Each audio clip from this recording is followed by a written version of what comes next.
आपातकाल दिवस 25 जून 1975 पर एक गोष्ठी का हुआ आयोजन। बताते चलें कि प्रदेश के डिप्टी सीएम ब्रजेश पाठक बरेली पहुंचे तो उन्होंने भारतीय लोकतंत्र के द्योतकों को याद करते हुए 25 जून को आज ही के दिन 1975 आपातकाल की घोषणा की गई। कांग्रेस पार्टी ने इस दिन विश्व के सबसे बड़े लोकतांत्रिक देश के संवैधानिक को रौंद कर आपातकाल की घोषणा कर दी थी। राजनीतिक को जेल में डाल दिया था। उन दिनों की याद करके आज हम स्वतंत्र सेनानी को सम्मानित कर रहे हैं, जिनकी वजह से आज हमारा संविधान पुनः खड़ा हुआ है, लोकतंत्र बहाल हुआ और लोकतंत्र की आवाज़ को बंद कर दिया गया। आपातकाल की घोषणा से भारत की स्वतंत्रता सेनानियों की जेल में भूतपूर्व प्रधानमंत्री स्वर्गीय इंदिरा गांधी ने डाल दिया था। रांची मेडिकल कॉलेज स्वर्गीय इंदिरा गांधी ने डाल दिया था। रांची मेडिकल कॉलेज के छात्रों को उत्पीड़न किए जाने के संबंध में डिप्टी सीएम ने कहा कि मामले में संज्ञान में आया है कि अपने स्तर से इसको देख लूंगा। कार्यक्रम में आयोजक विष्णु शर्मा ने डिप्टी सीएम ब्रजेश पाठक को स्वागत किया। इस अवसर पर भाजपा के सभी विधायक मेरा डॉक्टर उमेश गौतम, भाजपा जिला अध्यक्ष, माना अध्यक्ष, महिला मोर्चा जिलाध्यक्ष उपस्थित रहे। उनका स्वागत किया। आई हॉल में आयोजित कार्यक्रम में बड़ी संख्या में भाजपा कार्यकर्ता उपस्थित रहे। यही कांग्रेस पार्टी और उनके जो सहयोगी दल हैं, इनको लोकतंत्र से कोई लेना देना नहीं है। यह सत्ता के भूखे लोगों का एक समूह है। इसलिए मेरे साथियों, आपसे मैं कहना चाहता हूं, मेरे जो लोकतंत्र सेनानी हैं उनको प्रणाम करने आया हूं, वंदन करने आया हूं, उनका आशीर्वाद लेने के लिए आया हूं। भारतीय जनता पार्टी चाहती है कि हमारे जो लोकतंत्र सेनानी उनका सम्मान हो। अटल जी बता रहे थे, पिछली बार जब 17 से 19 तक हमें इस विभाग को देखने का अवसर मिला था, राजनीतिक पेंशन विभाग, तो 5,000 रुपए प्रतिमाह पेंशन बढ़ाने का काम उत्तर प्रदेश सरकार द्वारा किया गया था। यह लोकतंत्र सेनानियों के प्रति सम्मान है और यह कोई अंतिम बात नहीं है। लोकतंत्र सेनानी हमारे हृदय में है। उनकी मेहनत, उनकी लगन, उनका समर्पण देश कभी भुला नहीं पाएगा और भारतीय जनता पार्टी तो इसके मूल में है। सारे के सारे नेता हमारे सीनियर लोकतंत्र सेनानी रहे हैं। इसलिए मैं सेनानी मित्रों से, बुजुर्गों से कहना चाहता हूं, आपके सम्मान की लड़ाई भारतीय जनता पार्टी मुख्य रूप से लड़ेगी। आपके झंडे को कभी झुकने नहीं देगी। जो आपके ऊपर लाठियां चली हैं, जो आपका रक्त बहा है, उस कर्ज को भारतीय जनता पार्टी हमेशा अपने ऊपर रखेगी। आपका सम्मान कभी झुकने नहीं देगी। मैं बरेली के लोगों से कहना चाहता हूं, तरह तरह के लोग आपके बीच में आते हैं। वर्तमान में समाजवादी पार्टी का हाल हम सब जानते हैं। समाजवादी पार्टी का जब गठन हुआ तो किस प्रकार गठन हुआ, ये हमारे पुराने मित्र जो मंच पर हैं, सामने बैठे दादा जानते होंगे, पत्रकार सीनियर जानते होंगे। 1992 में समाजवादी जनता पार्टी हुआ करती थी। राष्ट्रीय अध्यक्ष होते थे चंद्रशेखर जी, पूर्व प्रधानमंत्री। पूर्व प्रधानमंत्री को लगा कि लखनऊ में एक सम्मेलन है समाजवादी जनता पार्टी का। समाजवादी जनता पार्टी का सम्मेलन चल रहा था और मुलायम सिंह ने चंद्रशेखर जी से अलग होकर के उसमें समाजवादी जनता हटा करके समाजवादी पार्टी की घोषणा कर दी। चंद्रशेखर जी ठगे रह गए, उनके पार्टी कार्यालय पर कब्जा हो गया, बात खत्म हो गई। तो समाजवादी पार्टी जो देश के समाजवादियों के आंदोलन का नेतृत्व करती थी, उनसे निकल करके एक परिवार में आ गए। परिवार का मतलब है, मुलायम सिंह जब बनाए तो राष्ट्रीय अध्यक्ष थे, उसके बाद उनके बेटे ने किस ढंग से कब्जा किया, पार्टी को किसी से छुपाया। हमने तो पहले मुगलों के बारे में सुना था कि पिता को धक्का दे करके कुर्सी पर बैठ जाते थे लोग। हमने और किसी को नहीं, किसी राजा को हमने धक्का देते हुए नहीं देखा, लेकिन मुगल शासकों को देखा गया, पिता को, पुत्र को, भाई को, बहन को गर्दन काट करके जेल में डाल करके सत्ता पर कब्जा कर लेते थे। लेकिन समाजवादी पार्टी के लोगों ने अपनी आंखों से देखा, आप लोगों भी नहीं देखा होगा कि पिताजी को ऐसे धक्का देके फट से कुर्सी पर कब्जा करता। ये वही समाजवादी पार्टी। और समाजवादी पार्टी में क्या हुआ, भैया चाचा का भी नाम ले रहे हैं। चाचा, बुआ, फूफा जो 17-18 एमपी थे, सब चले गए, पता नहीं चला कहां चले गए। और हालत क्या हुई,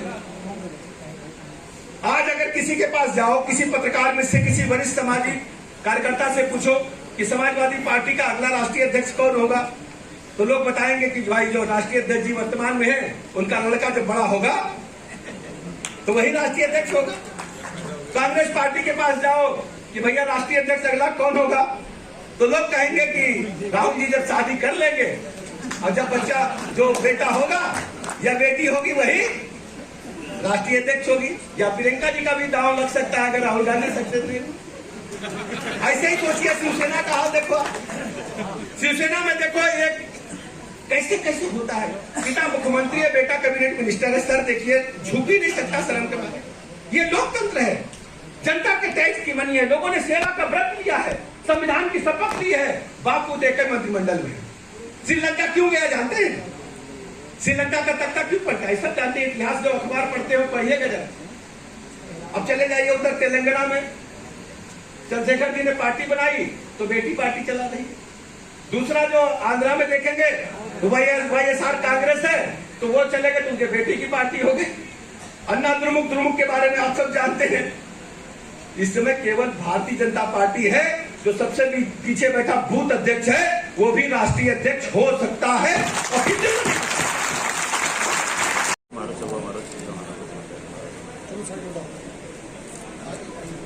मणिनाथ मंडल महामंत्री भाई अरोड़ा जी का स्वागत अभिनंदन। बरेली जिला अध्यक्ष परम आदरणीय बड़े भाई श्री पवन शर्मा जी का स्वागत अभिनंदन। काला दिवस के रूप में याद किया जाता है। लोकतांत्रिक अधिकारों को समाप्त कर दिया गया था, स्थगित कर दिया गया था। भारतीय संविधान में जो हमें मौलिक अधिकार मिले हैं वो सस्पेंड कर दिए गए थे। अखबार और समाचार चैनलों पर सेंसर था, कोई भी समाचार बगैर सेंसर के छप नहीं सकता था। हमें कुछ भी कहने की आजादी नहीं थी, यानी जो सरकार कहेगी, सरकार चाहेगी, वही हम अपने मुंह से कह सकते थे। पूरे देश में त्राही मची थी। जनसंघ सहित बड़े वरिष्ठ नेता, उनको गिरफ्तार करके जेल भेज दिया गया था। अभी आदरणीय बीरन जी ने संस्मरण सुनाए। हमारे जनसंघ के जो शीर्षस्थ नेता थे सभी को गिरफ्तार कर लिया गया था, और जो पुराने समाजवादी नेता थे उनको भी गिरफ्तार कर लिया गया था। समाजवादी नेता का मतलब आज की समाजवादी पार्टी को मत समझिएगा। समाजवादी नेता मतलब थे राजनारायण जी,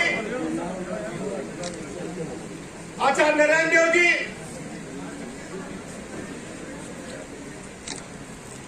चंद्रशेखर जी। आज के समाजवादियों की तरह नहीं।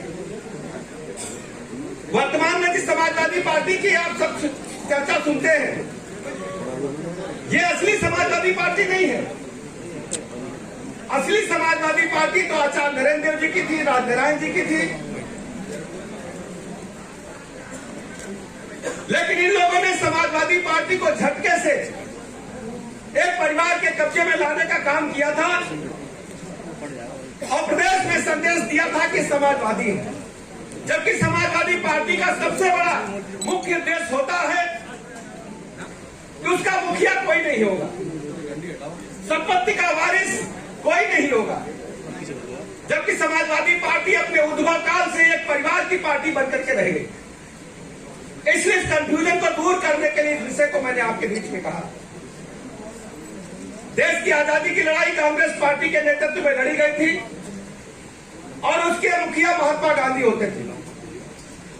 जब अंग्रेजों से वार्ता चली कई चक्र में, तो है कि भारतीय जनता पार्टी का अगला राष्ट्रीय अध्यक्ष और दूर छोड़ दिया अगला प्रदेश अध्यक्ष कौन होगा, सारे सीनियर लोगों ने किसी को नहीं पता। यह है भारतीय जनता पार्टी। जिस लोकतंत्र की हम कसम खाते हैं, जिस लोकतंत्र के झंडे को लेकर के हम चलते हैं, उसमें किसी को कुछ नहीं पता कि हमारी पार्टी में किस कार्यकर्ता का चमत्कारिक रूप से नाम आगे आ जाएगा। और यही कार्यकर्ता बेस पार्टी है, यही लोकतंत्र है। मैं भाइयों बहनों आपसे कहने के लिए आया हूं, बरेली क्रांति का कर रहा है। बरेली से निकली आवाज पूरी दुनिया में गई है, पूरे देश में गई, पूरे प्रदेश में गई है।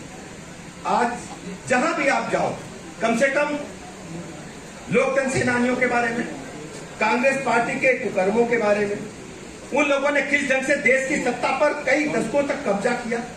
अब सोचिए, महात्मा गांधी और राहुल गांधी को लोग समझते होंगे एक ही खानदान के हैं, लेकिन कोई मतलब नहीं है। केवल गांधी इसलिए लगा लिया कि गांधी एक ऐसा नाम था जिससे उनको वोट मिल सकते थे, वोट के कारण अपने नाम बदल देना। ये कांग्रेस पार्टी नहीं समझ। इसलिए मित्रों, मैं बहुत बहुत आभार प्रकट करूंगा, अभिनंदन करूंगा भारतीय जनता पार्टी बरेली का कितने बृहद स्तर पर उन्होंने कार्यक्रम आयोजित किया और आप सब आए। मैं सभी अपने लोकदल सेनानियों का चरण वंदन करके उनका सम्मान करता हूं, यूपी गवर्नमेंट की तरफ से करता हूं, अपनी तरफ से करता हूं। बहुत बहुत धन्यवाद।